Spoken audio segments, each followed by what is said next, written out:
go look for the tasks to complete for U3L4 on the Canvas homepage for disease and public health. You'll find it either under assignments or on the homepage on the table. Going to start off with our usual discussion rooms, but this time it's going to be a little more involved. First thing I'd like you to do in your breakout rooms, and you can read together or read separately, it doesn't matter to me, but I have a really short article that I would like you to look at. It is titled, here's the image right here, it loads, mink in Danish farms, farm to be culled after catching coronavirus. This is somewhat recent news. So just read through this. It's called a 1-minute read. It's super short. And then there's some questions I'd like you to answer that are right there on the task to complete, but I will also throw them in the chat right now so that you have them to refer to.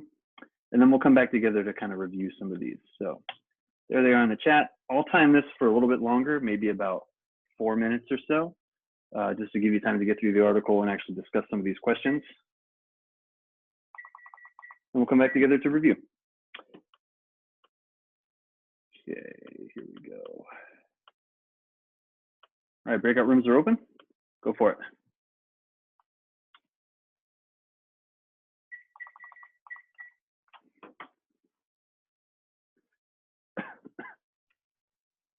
All righty.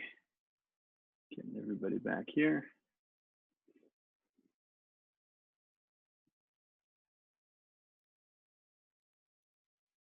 Great, looks like we're all back. Pretty crazy, huh? Had anyone here read this story before or heard about it in the news? Zach, you heard about it? It's funny because this Reuters article says it was written 5 months ago. I heard about it in the news this morning and started to look into it a little bit. But does anyone know, why do they farm mink in Denmark? There are these little kind of ferret animals. Anyone know where the money is in mink? Fur, their coats. Yes, yeah, it's the fur trade, fur coats. So massive farms where they grow tons of them. It looks just like those chickens. So yeah, what do you think those conditions are like? How is corona? So they think coronavirus jumped into a mink from a human handler. How then do you think it's spread throughout the whole mink population? What do you think these farms are like?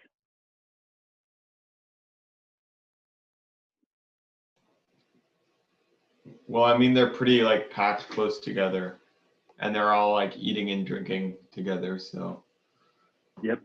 So if you're a virus like coronavirus, which is spread through respiratory droplets, is that an ideal conditions for spreading? It is. You can see images. There's one photo there of the farm where it's basically just these little tiny cages all right next to each other. They're eating out of troughs, as Zach said. So it's no surprise. I don't think all 11,000 mink were infected, but they don't. It's an untold amount, right? That it was spreading really rapidly throughout the population. So why cull them, right? Why are health workers worried about this situation?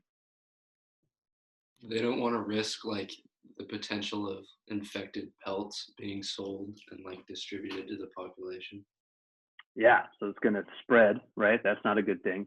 But, and I know it's weird to think this way. I mean, this isn't the best way to phrase this question, but what is coronavirus trying to do? I mean, it's not actually trying to do this, but what is coronavirus doing essentially here? Mutating? Yeah, it's a new form, right? So this is what you call an animal reservoir. Works very similarly to the flu. Now, coronavirus is not similar to the flu, right? It's not going to be swapping proteins or anything like what we learned about with the flu, but it has the potential for creating a new form that could then jump back into humans, right? And now, you know, the vaccine that we've been working so hard on and everything else will be completely irrelevant, or at least might not be effective against a new form of it. So it's both, as Jackson said, spreading, right? That we don't want fur trade workers, everyone associated with this picking up the virus from these animals, and also it could potentially be a new form of the virus, which is kind of scary. And so you kind of answered the third question too about some farmers aren't complying with this, and the risk is that they might be then distributing furs for sewing into clothing or whatever else that might be infecting more and more people. And so pretty crazy pictures. If you go into Reuters, you can see it too, that they're essentially digging these massive pits. They're filling them full of lye, and they're just dumping all these carcasses in there. And so if you think about it from the farmer's perspective, they're losing a lot of money. And so it's no surprise that some of them want to still skin the animals before they then dispose of the bodies. But again, the risk then of transmitting the disease, while not really, really high, could still happen. So Any other questions or comments on this? It's a crazy situation and it's ongoing right now. So I'll keep an eye on things and see what's happening with that. But it's just one of these weird side effects of the virus. I was also, while I was on Reuters, I looked at what's called Reuters graphics and saw an interesting web page here that I wanted to show you really briefly. So they've graphed U.S. coronavirus case numbers, both testing, deaths, and new cases based week to week. So they're looking at weekly cases over time, and they do it by state in kind of an interesting way. So here's a graph that we're all familiar with now, right? So this is where we currently are as of November 11th. Weekly cases are on the rise. Daily new cases are also rapidly on the rise. We're definitely going through sort of a third wave, almost, it seems like, and no surprise with cold weather coming in. What's interesting is to look up specific states like California, for example. I like that they show you when certain restrictions went into effect. So you can see that we had the mask start in June 18th. New restrictions started on the 14th, got a little more strict, and then numbers started to drop. And so restrictions were eased, and now we're starting to see a rise again after a relatively stable period. And this isn't entirely consistent across all states, but again, if you look at, like, here's Kentucky as well, they lifted their restrictions around the same time in early August, and now they're seeing cases rise again. And so unfortunately, and you might be hearing about this in the news, a lot of states are starting to put restrictions in again because we're starting to see the same trend, and it's not what anyone wants to hear. But it is showing that restrictions have helped keep cases down a little bit. So looking at state by state, I think this is kind of interesting. So what trend do you notice is true for a lot of the Midwest? What's happening to the number of new weekly cases? Would you say they're rising exponentially, or are they leveling off? They're spiking. Yeah, look at all this, right? What's interesting though is, so this is taking every state, the scale is proportional to the population. So I clicked on this thing here, uniform scale, and this I think makes things a little more realistic, right? That you can see that a lot of these states, especially in the New England, Maine and again, Idaho, Montana, overall relatively low still, right? Because their populations are pretty spread out. But again, what really strikes me is California, Texas, and Florida, and New York, especially early on. It also looks like Illinois is having a really hard time here currently. So that's kind of interesting to see where we've had a lot of cases. And not surprising, right? These are very populous states with lots of urban centers to them where the coronavirus can spread really easily. So in terms of how they calculate this, so they looked at total cases per 100,000 people and how many new cases they've had in 1 week and how that's different from the previous week. And right now, apparently Maine has a 90% increase, even though, again, remember over here, their case number is still pretty low, right? This is a pretty, not a very densely populated state, mostly rural regions there. But interesting to see just which states are starting to see a big increase in the weekly cases. Now, not necessarily what you're hearing about in the news. Deaths are somewhat similar, though we are keeping the death number down. You can see that treatment is improving drastically. I'm curious what California looks like here. So yeah, death rates are down, even though number of new cases is rising. So it'll be interesting to see what happens with this over time, but it kind of shows our treatment's getting better. This is the same thing. Here's, this is kind of a map of the US with each state. Let's try the same thing, the uniform scale, to see where we're seeing the most deaths from coronavirus. So again, New York City, as a lot of you probably heard about early on, was really bad, right? They were bringing in refrigeration units and stuff to deal with the bodies. But again, interesting to see Texas had a spike too in the middle, but is now down. So that's encouraging to see that deaths are at least down and don't seem to be rapidly rising in any particular state. Again, Maine is seeing a big rise in that though compared to the previous weeks. And then here's the testing, which again, I just think is interesting to see that, we are ramping up testing, but it doesn't quite match the number of positivity rates we're seeing. So, I mean, there might be a little bit of bias going on there, but it's not as drastic as some people might be saying. So interesting if you want to go check this out on your own and read about it, I think it's interesting to see. And just hopefully a reminder, again, to take the precautions yourself. Make sure you're wearing a mask, make sure you're social distancing. I know we're all getting tired of this, but we are in the middle of another wave coming through. Any other questions or comments on that?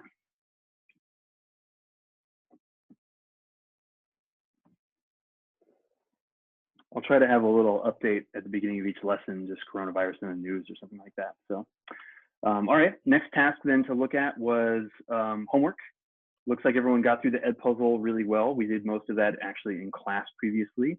I'm really liking the posters that a lot of you put together. We're gonna do a little vote on those to see who has the top ones, and you might see yours in a pirate log once pirate logs resume. I'd like to share some of those if I can. But great job with Photoshop and stuff and seeing some really clever ones. So if you haven't checked out the discussion board, make sure to do that and make sure to reply to a classmate. The reading quiz for Hall Chapter 12.3 also looks great. Pretty much 100% on every single answer. Were there any questions or anything you found difficult about that reading on specific immune defenses? Hall 12.3.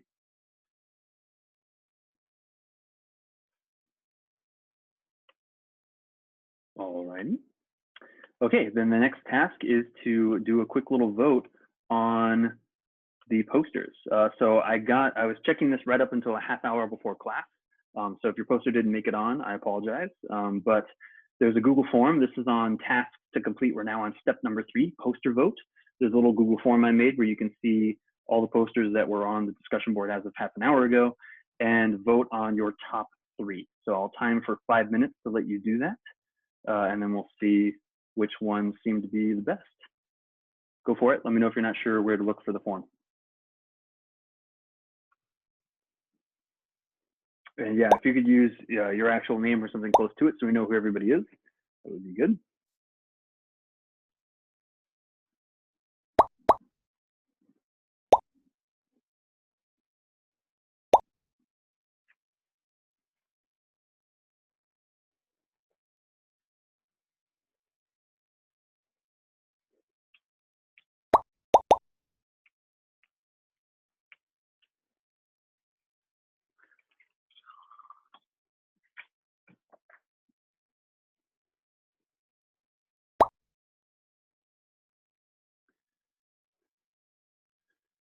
Okay. Hey, all right, there we go. Okay, we're all present.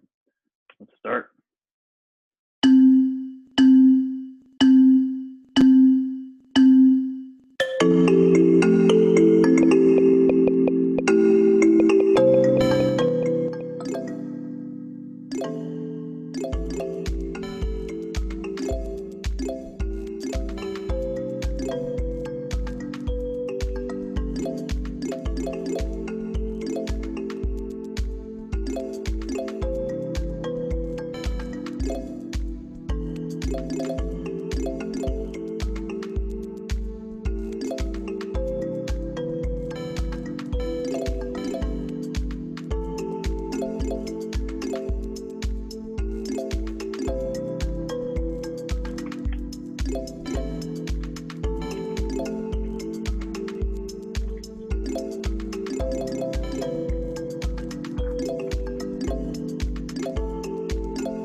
right, overall results. Let's take a look. Way to go, Anthony in first, Jackson second, William in third. Way to go, guys.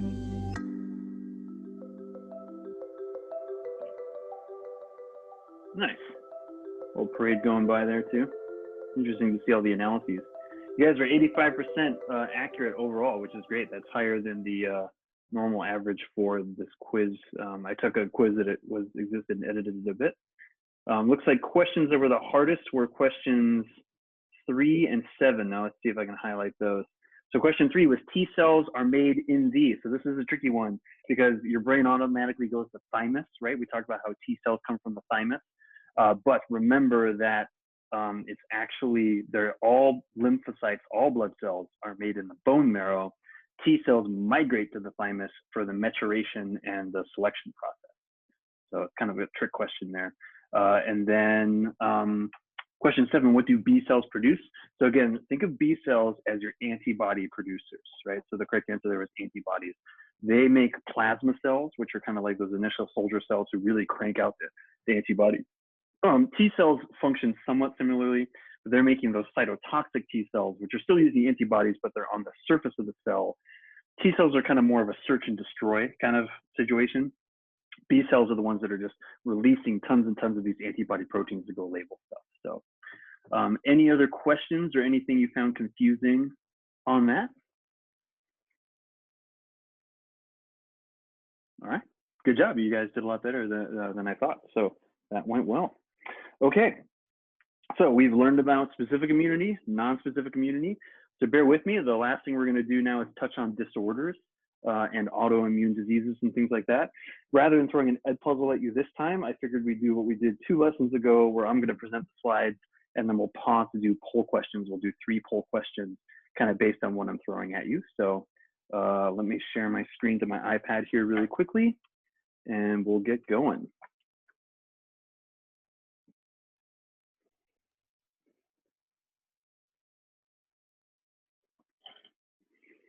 And again, feel free to jump in if you've got questions, or I might throw a couple questions myself out there to see if you can respond to them. So is everyone seeing immune system disorders on their screen? Give me a verbal yes. Yeah. Awesome. Yep. All right. So let's talk about autoimmune disorders. I think this is pretty fascinating. There's a whole bunch of stuff here. We're going to cover everything from cancer to allergies, asthma, autoimmune diseases in particular, or what I'm interested in. I'll talk about these key 4. But then as we continue with this unit, we'll explore some more in depth and also the viruses that directly attack the immune system, specifically the human immunodeficiency virus, which we've talked about. So that'll be hopefully just a little reminder of what's going on there. So the first thing that you'll read about tonight is actually cancer, which seems surprising, right? We don't think of that as having any relation to the immune system, but it's kind of scary to think, but you're actually frequently developing cancerous cells almost on a daily basis. It's just that those cells will destroy themselves, or the immune system recognizes them as cancerous and destroys them before they can actually grow into an actual tumor. But every now and then, cancer cells do make it past our defenses. And so, as you know, we've learned about this before, but cancer cells have just lost control of their division mechanisms. They grow rapidly and without limit. They form a tumor, right? A giant mass of cells, which is not a good thing to form in your brain or in the lining of your stomach or in your pancreas, right? It's going to disrupt the function of those organs. But what you really want to avoid is called metastasis. Metastasis is basically the spread of cancer. It's when some cancer cells break off of a tumor and they can enter and spread through your circulatory system in the blood or into your lymphatic system and get stuck in the lymph nodes or in the spleen and then grow into tumors there.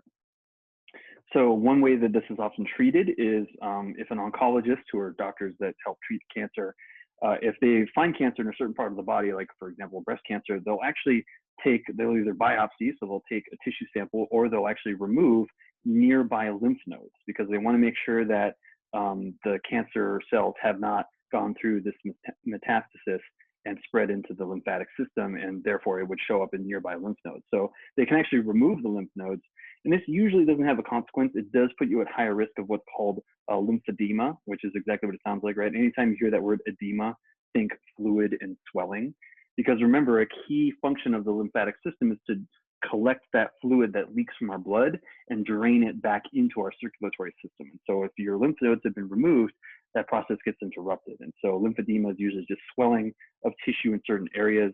Again, women who have undergone lymph node removal, usually in the armpit area for breast cancer treatment, often get swelling of the arm and things like that. But it's something you can treat by just increasing the movement of liquid in the lymphatic system by exercising or using a compression cup or something like that. So there are ways to deal with it. A lot of you are familiar with allergies. Anytime you hear allergies, just think of it's an overreaction of your immune system. So allergens are anything that your immune system can mistake as a threat. These are usually innocuous things like pollen or dust or fur from an animal, right? They're harmless substances, but your immune system thinks they're harmful and mounts a really strong response. It starts with the B cells misidentifying something as a threat, then informing the mast cells to react. And that's the key characteristic of an allergic reaction, is the mast cells triggering the inflammatory response. So normally this is minor stuff, right? It's a runny nose, kind of red swelling of the face. You can manage it with antihistamines and avoiding allergens, but it can get a little more serious sometimes. This is a diagram from your book showing what's going on. So here's an allergen. It could be pollen or, again, fur from an animal. But what happens is a B cell attaches to and considers this a threat, an antigen, right? And so if it thinks it's an antigen, then it's going to generate antibodies in response to that. So the B cell sort of like, what's this? And then cranks out the antibodies that are meant to fight off this quote unquote pathogen, even though it's actually something harmful. And then this is where the misunderstanding really occurs, is that these antibodies, which again, the B cell saying, hey, there's something bad, these antibodies are going to label it for destruction. Mast cells are going to pick up those antibodies, right? So these are the weapons. The mast cell says, great, okay, I've got these antibodies now. I can go and look for whatever is attacking the body. It finds these allergens, they bind to those antibodies, and then the mast cell in response releases tons of histamine, and that's the key hormone that drives inflation. So that's why you have a really strong inflammatory response. And what you want to avoid is what's called anaphylactic shock, where if this occurs so much, right, that you've breathed in, it usually doesn't occur for things like pollen necessarily. This is more for like people with peanut allergies or allergies to bee stings. The mast cells release a ton of histamine, right? Way more than your body would normally actually naturally produce in response to an infection for an inflammatory response. And so if your airway swells up, it can block your breathing. Blood vessels are going to dilate hugely, so blood pressure is going to drop way down. That's why they call it the anaphylactic shock, because you literally just don't have any more blood circulating in your circulatory system to regulate things. So most people who have allergies like this carry around an EpiPen. I'm sure some of you either have these or have seen them before. And they contain epinephrine, which is another hormone that basically does the exact opposite of histamine, right? So histamine, again, promotes swelling and dilating of the blood vessels. Epinephrine promotes constricting of the blood vessels, right? Opening up of the airways. It's a sort of a fight or flight hormone that our body naturally produces, and so you can hit yourself with that. Now, again, if you ever use an EpiPen, great, but don't think yourself is fully recovered. You should still seek medical attention if you've had a reaction that resulted in that. Antihistamines are kind of more the over-counter stuff that people use, but have similar effect. They reduce the histamine amount. So, all right, first poll question right here. Now available on the screen. Give that a go.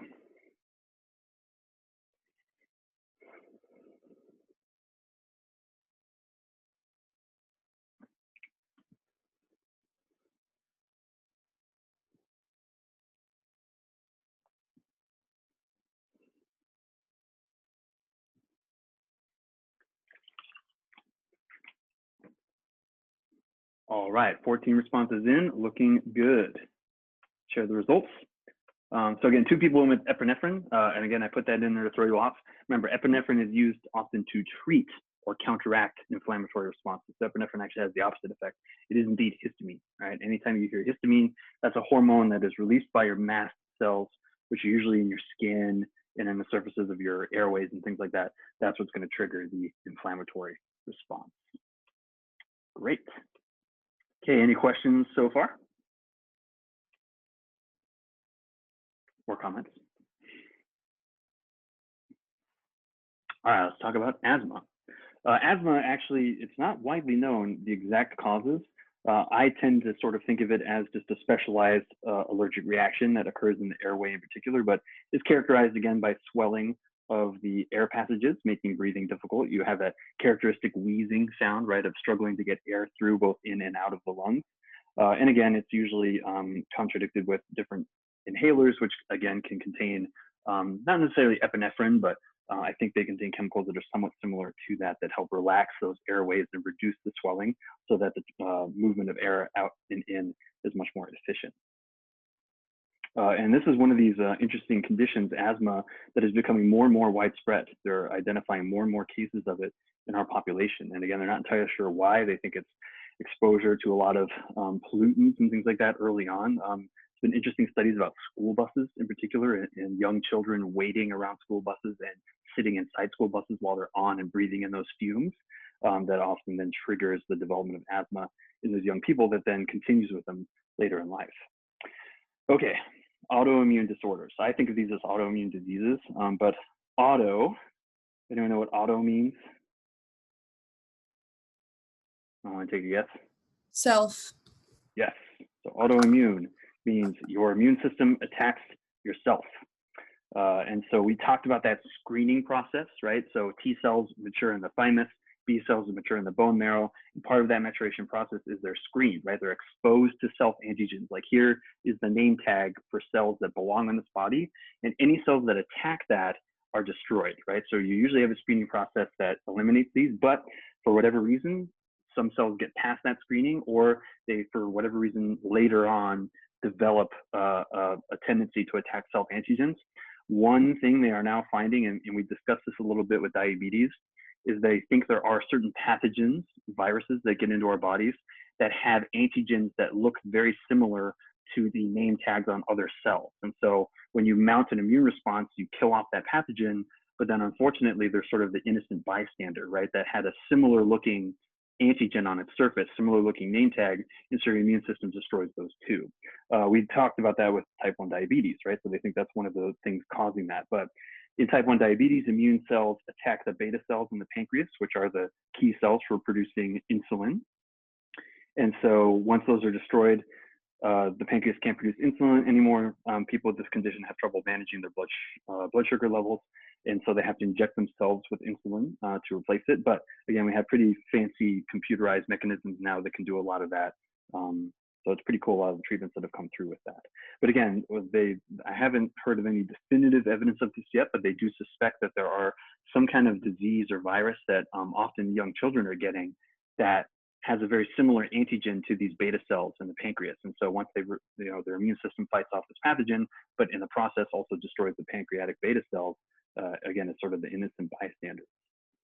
Rheumatoid arthritis, a lot of you probably heard about, and we usually associate this with elderly people, but it can develop in people who are a little bit younger too. It's where the immune system attacks the cartilage as well as the cells that make cartilage that are in between your joints.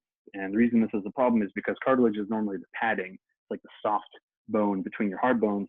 And so it's characterized again by swelling of the joints, really, really painful for movement because you've got bones wearing away on other bones. Not a good condition to have. Lupus is kind of a generalized inflammatory response across the body.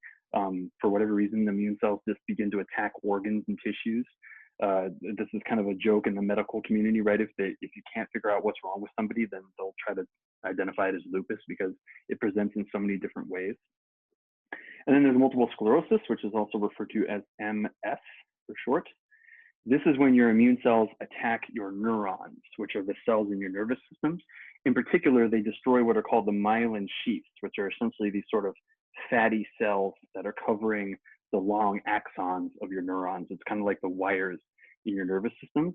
And so using that analogy, if you think of your nervous system as made out of wires throughout your body, this condition is essentially stripping away the rubber coating, right? The plastic covering on a wire that would normally protect it.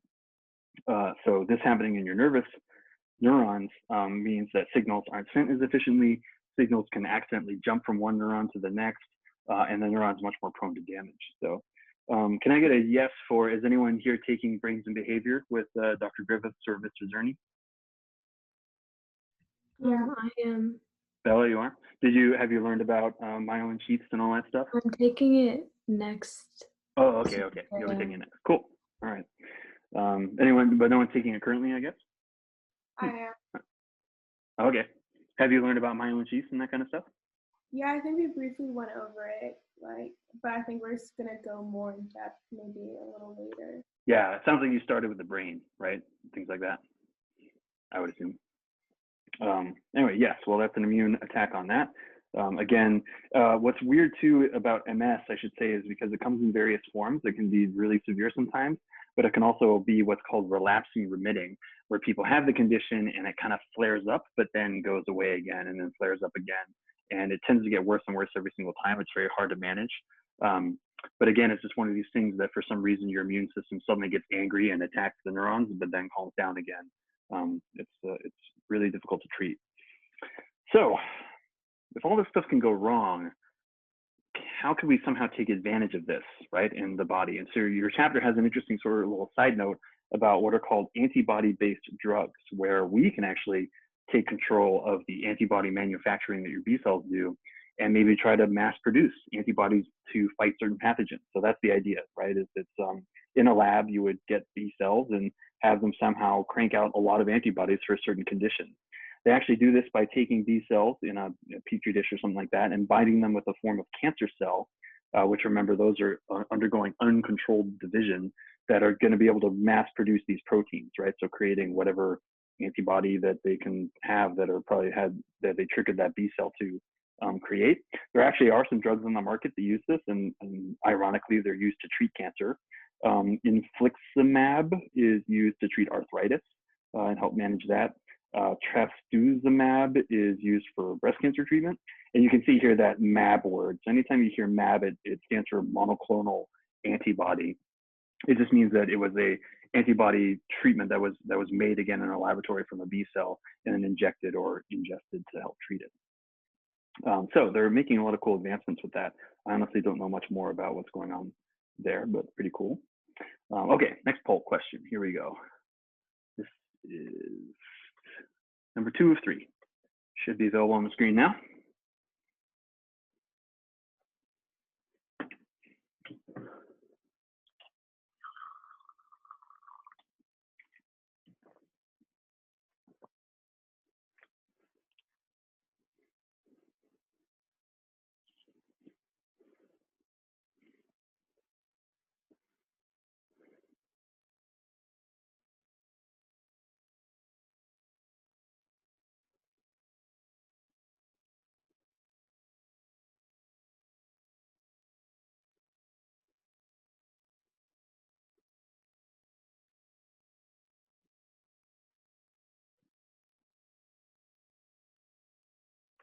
All right, waiting on one response. There we go. All right, looking good. So I purposefully listed some more misleading answers here just to throw you off, but these are all neurological or brain conditions and diseases. But the correct answer was multiple sclerosis, right? So MS, multiple sclerosis, that is specifically an autoimmune attack on your nervous neurons, specifically the myelin sheaths get destroyed. But Parkinson's, Huntington's, and Alzheimer's all relate to the brain and the nervous system. Parkinson's is actually a neurotransmitter problem. It's when your dopamine levels, for whatever reason, drop. And so it has a number of different kind of the jittery movements and things like that, but that's because the skeletal muscle control center in the brain just isn't functioning properly. But they're making a lot of big advancements with that now that we understand more about it. Huntington's is something I don't know that much about, but it's basically brain degeneration. For whatever reason, neurons sort of start to break down or connections start to break down within the brain in particular. It's a genetic thing, actually. And so that's what makes it scary, is because it can be passed on. It only hits later in life. And so some people have it without knowing it and develop it later in life, but they've already had children by then, and then can spread it to them too. Alzheimer's is the development of sort of these like dead spaces, these weird masses inside of neurons. And so they begin to malfunction, results in memory loss and things like that. So they all relate to neurons, but the only one that's specific to the immune system, again, is multiple sclerosis. All right, any other questions or comments on that so far?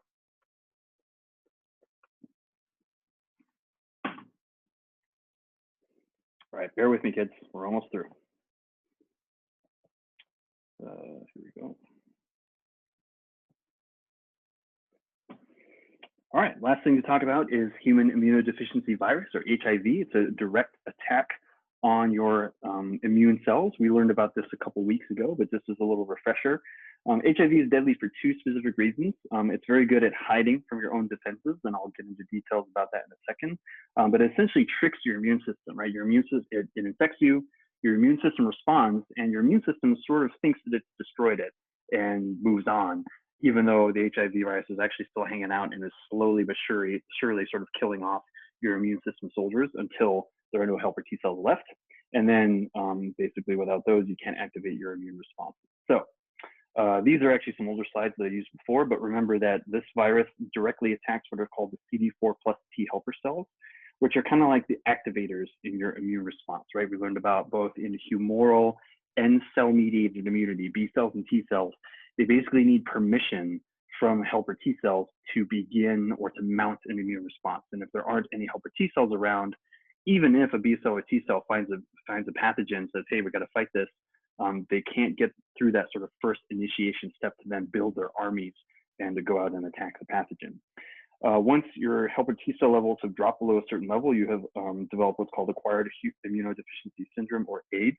But again, and I never know how to phrase this correctly, but that isn't necessarily what kills you, right, directly. It's now your immune system's compromised, and so what happens is it's a secondary infection. You get a cold or something like that. They call it an opportunistic infection, because it's often something that would never make you sick normally, right? If you have a healthy immune system, we're constantly under attack by pathogens that we're destroying. We don't even show symptoms. But people who have AIDS are going to start showing symptoms of those diseases. This is how it was first detected.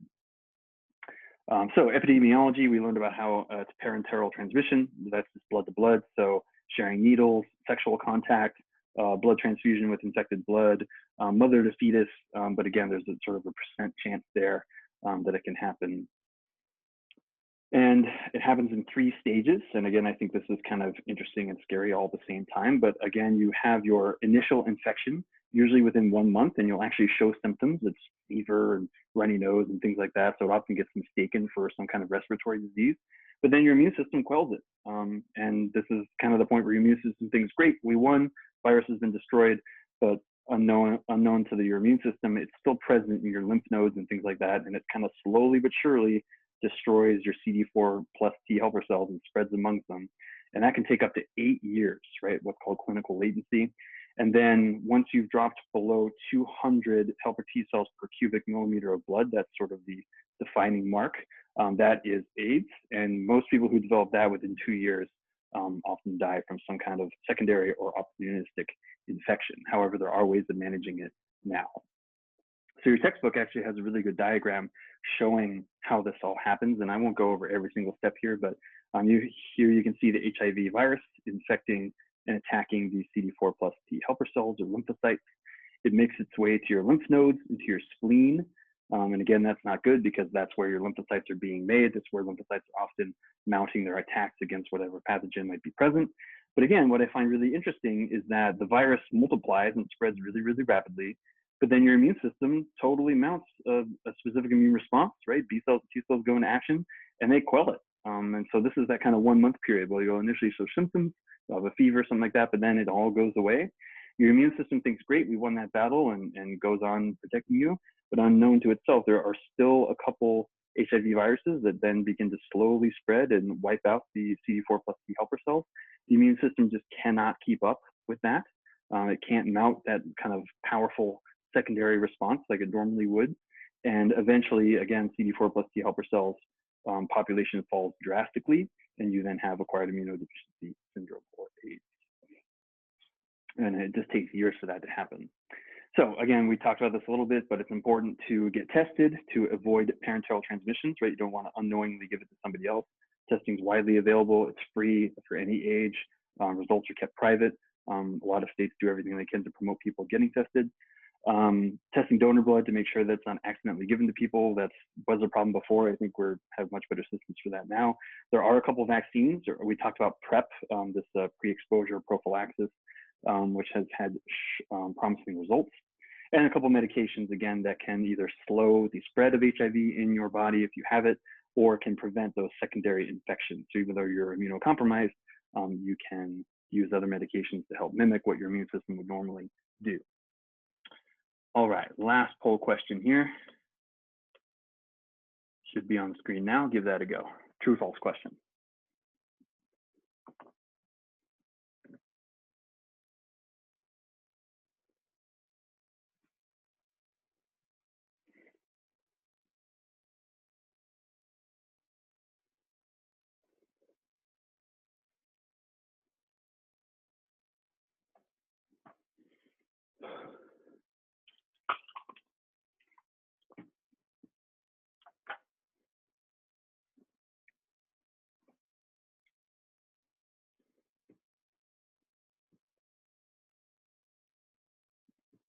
All right, great.